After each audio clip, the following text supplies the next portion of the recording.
Arsenal drawn against Porto, and Manchester City will face Copenhagen as 2 of the 8 fixtures in what was today's round of 16 draw for the knockout stage of the Champions League. Hey guys, welcome back to the channel, welcome to another video. Yes, today's video is going to centre around the round of 16 draw for the Champions League of this campaign. Of course, we've seen the group stages, we know the 16 teams that were going to be drawn against each other as the competition heads down to its knockout stages. And it has thrown up some very interesting and very exciting ties, to say the least. When the competition resumes back in February, the likes of Arsenal will be taking on Porto, Manchester City will be taking on Copenhagen, Barcelona will take on Napoli in what could be the biggest tie of this round of fixtures and the most competitive. It will all be very interesting, and this is going to be the video where we talk about all of the games that this round of, or this draw, should I say, has thrown up. But before we go any further and talking about all of that, I would like to remind you all to please like the video and also subscribe if you're new. Both things are always incredibly greatly appreciated.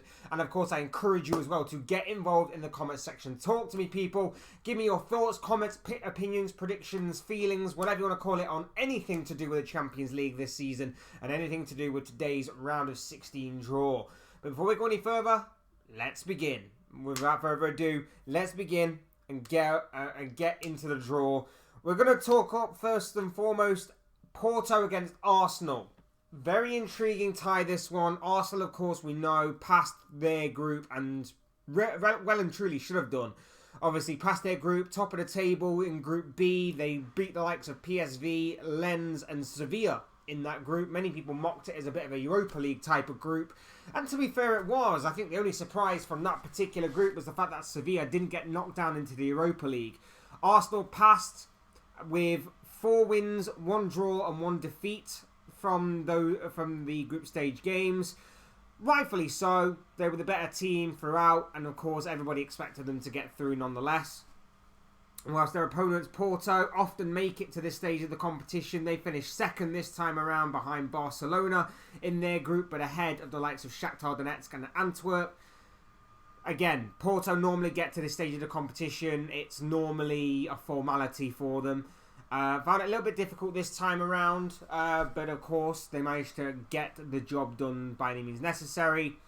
You would truly expect, though, Arsenal, being Premier League material, being the team that they are with the quality that they possess, to go on and win this game. So they go on and win this game. They should be fine. They should make it through to the next round. It's not an easy task by any stretch of the imagination. I know for a fact that Liverpool have had their fair share of games against Porto in recent years, particularly in the knockout stages of the Champions League, and I know that it can be tough on their day. But with the quality that Arsenal possess, they should have no issue whatsoever across 2 legs in making it through to the quarterfinals of this competition. So a nice draw for Arsenal, in my opinion. Arsenal, to my opinion and my prediction, should go through across 180 minutes or so. Next up, we're going to focus on the tie of the round, in my opinion. Probably the biggest tie is that of Napoli against Barcelona. Napoli have been drawn at home for the first leg. Massive game in the round of 16 stage this. A Napoli side who finished second behind Real Madrid in their group. Haven't exactly been the same talented, quality-filled, flary, pacey, fiery,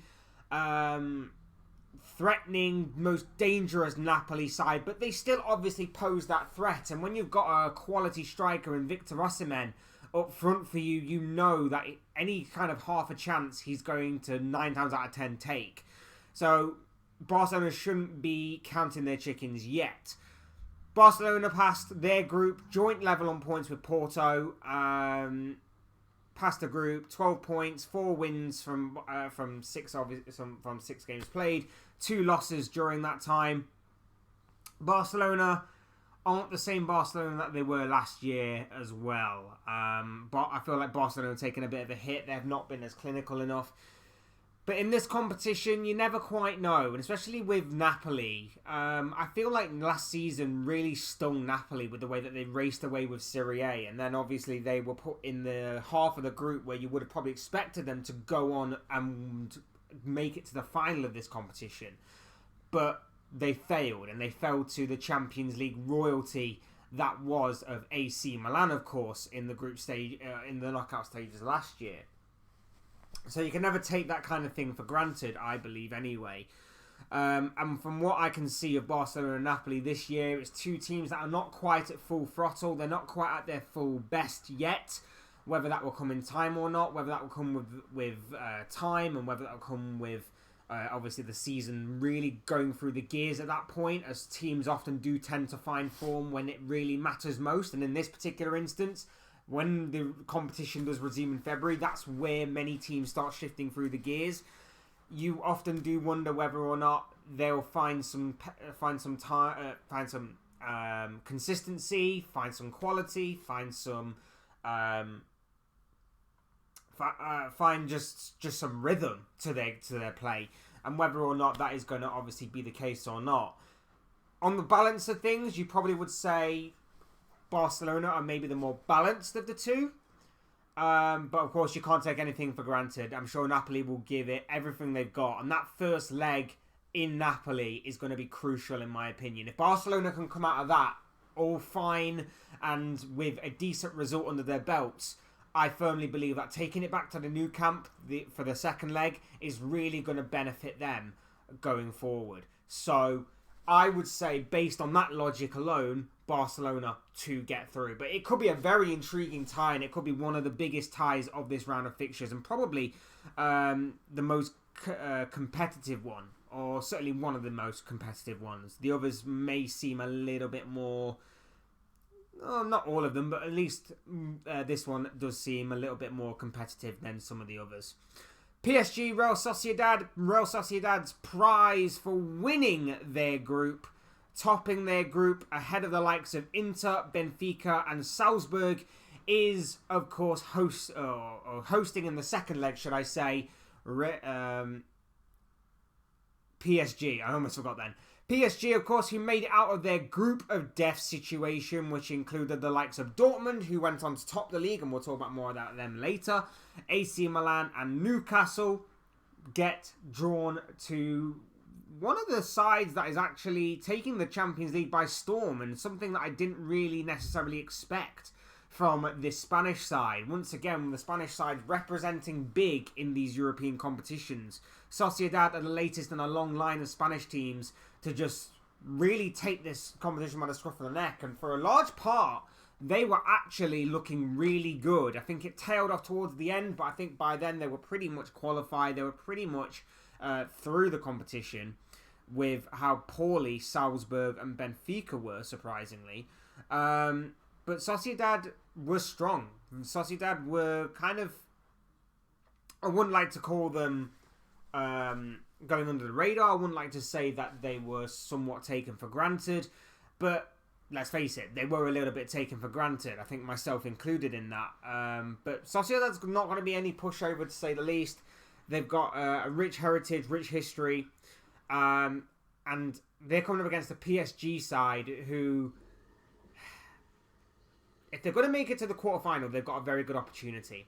Like, this draw could have been a lot worse for them. It could have been a lot worse for PSG. They've actually been given a bit of a lifeline here, because Sociedad, for as good as what they have been, obviously aren't all that. But in saying that, this is the kind of point of the season where PSG season falls apart. Now, I know this is a very different PSG, and I know that this is a very different looking PSG. And if Mbappe turns up, and Mbappe can inspire the rest of the team to club together, to unite, and to really gel as a unit, and if Enrique can really get his team bonding together, and if he can really get some sort of rhythm injected into that team, maybe, just maybe, PSG could find themselves in the last 8. I'm leaning more towards PSG for the individual quality and the manager alone. But I am not going to be entirely surprised if Sociedad manage to pull the rabbit out of the hat here and if they manage to win this. Because let's face it, this isn't exactly PSG's forte of knockout competition. So it wouldn't surprise me in any way, shape or form if Sociedad managed to win this. But I'm just basing it on individual quality and individual moments. And I think that maybe, just maybe, PSG can probably scrape through. It's going to be tough. They're going to need to make their home advantage count. And the second leg in Spain is going to be extremely tough, as we know Spanish sides are in these competitions. But I honestly wouldn't back PSG to be comfortable in the same way that I wouldn't back this being a very comfortable game for Sociedad either. So, tough competitive game, leaning slightly more towards PSG in that aspect.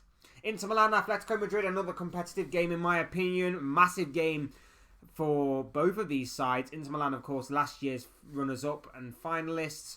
Atletico Madrid, always going to be tough under Diego Simeone. Madrid, of course, won their group with the likes of Lazio, Feyenoord and Celtic in their group. Whilst Inter, of course, were runners-up in their group. In Sociedad's group, I should say, of course. Again, it really depends on what the first leg is, because Inter Milan have to make that first leg count. Because if they don't get that, if they're not going to win that first leg, they're going to find it extremely tough to break down the Diego Simeone side that we know on their day can be well drilled, well disciplined, and an absolute brick wall to break down. A brick wall to break down. Why did I say rock for? Weird. Anyway, Inter Milan have the players to get the job done in an attacking sense. But in a defensive sense, Atletico Madrid have the capabilities to neutralise Inter, and then it's about whether or not they can take their chances when they fall to them. It's going to be an interesting game. It's going to be a very tough game. I'm leaning more towards Atletico Madrid, simply again for the home advantage in the second leg. But that isn't to say Inter can't do it. We know that the slight resurgence of Italian teams across the past year in these types of competitions has obviously been something to not take for granted. We know that obviously Inter do have the players, capabilities and manager to obviously get the job done. It's going to be a very interesting game. Genuinely could go either way. I think I'm slightly leaning more towards Atletico, just because I think that they can really stink the place out in their home ground to really get the job done. Should they, of course, get a decent result at the San Siro in the away fixture for the first leg. PSV, Borussia Dortmund. PSV's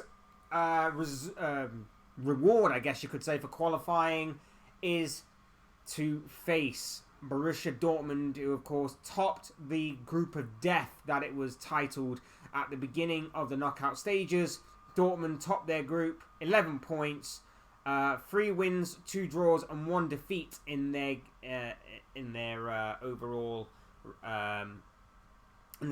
games in Group F. That also featured PSG, Milan and Newcastle, whilst of course PSV were in Arsenal's group, of course, where they accumulated 9 points and just managed to qualify for the knockout stages in what was a pretty tough group by their standards. Interesting one, this one. You would expect Dortmund to go through, and again, it's similar to PSG's situation. It's a very favourable tie, this, for Dortmund. So if they're ever going to try and make a very decent run in this competition, and they probably could be outside favourites to maybe go on and win this competition, Dortmund probably have a very good opportunity to do so here. I don't see the Dutch side getting through. I think Dortmund have the overall quality and talent and basically a very good balance, shall we say, in order to beat the Dutch outfit, and that is why I'm going with Dortmund to get through across 180 minutes there. Lazio, Bayern Munich. Don't have to spend too much time on this. Bayern Munich should absolutely smash Lazio here. I'm fully expecting them to do so. I'm not saying it's a foregone conclusion by any stretch of the imagination. We know these things have a possibility of always surprising us. There always seems to be one team that gets knocked out in the early stages of the knockout stages in a very, very, very, very big way. So we'll have to wait and see on that one. But Munich should win. Bayern should win. Harry Kane up front just gives them extra firepower in that department. So Bayern should win. Bayern should get the job done. And unfortunately for Lazio, I see their Champions League campaign ending when the competition does resume in February. Similarly with Copenhagen, Manchester City, I'd love to sit here and tell you that Copenhagen can pull off another incredible upset. And of course, Copenhagen's reward, in a way, for somewhat knocking out and helping out in the knocking out of Manchester United in their group is to be drawn against United's City rivals in Manchester City, the current holders of this competition, of course, the defending champions. I would love to sit here and tell you that Copenhagen can pull off a miracle by knocking out Pep Guardiola's side, but again, I cannot see it happening. I can see City absolutely walking this across 180 minutes, putting the game to bed probably within the opening 90. So, City to win this game, City to win the tie overall across 180 minutes. And finally, RB Leipzig against Real Madrid. Real Madrid passed their group with flying colours, winning all 6 of their games, accumulating all 18 points. Big game this one in terms of obviously meeting an RB Leipzig side who constantly seem to get to this stage, but then always seem to get knocked out. They, of course, were second in City's group, of course. You're facing a Real Madrid side with Jude Bellingham, who is in insane form in this competition. Unfortunately for Leipzig, I know they have a group of talented young players. I know that the Champions League money that they get from the knockout stages is probably going to be good for them. But with the way that they do their business, with the way that obviously they're set up, and with the way that they constantly get their team ripped apart year after year, I cannot see them getting past the Real Madrid side with all the Champions League heritage in their favour, with the quality of their squad within their favour, the experienced manager within their favour, and like I say, the informed players, in particular a certain midfielder called Jude Bellingham. So, Real Madrid to make it through to the final 8 there. Have I actually picked any sort of upset? I haven't really picked an upset, but that's because I don't see it. If there are going to be upsets, it's probably going to be... Oh, no, I did go PSG. So, I did go PSG. I've gone Arsenal, Barcelona, just. PSG, just. Inter Milan, Atletico. I've gone with Atletico, just, but I wouldn't be surprised if Inter do win. Dortmund, Bayern, Man City, and Real Madrid. I think the final 4 are more predictable than the others, in my opinion. But the first 4 are definitely competitive. Arsenal, Porto, maybe not so much. Arsenal should get the job done there. But then again, we have seen crazier things happen. And let's face it, it is Arsenal. So who knows what kind of state they'll be in by the time this competition resumes once again. But those are just my thoughts, comments, opinions, predictions, feelings, whatever you want to call it, on the round of 16 draw that took place today for the Champions League of this season. What are your thoughts, your comments, your opinions, but most of all, what are your predictions on all of the Champions League draw that happened today and the Champions League so far this season? I'd love to know all of that kind of good stuff in the comment section down below, so do leave all of that kind of good stuff down there for me to read, because I would love to go through it all. Hit the like button on the way up if you enjoy the video. Subscribe if you're new and want to see more content like this. Both things are always and very greatly appreciated. And as always, thank you all so much for watching and listening. I've been Fletch. This has been another Fletch Talks video. And I'll see you speak to you all again soon in another video or live stream or whatever it may be. Cheers, guys. Thanks everyone for stopping by and watching. Speak to you all again very soon. Take care. Have a good rest of your day.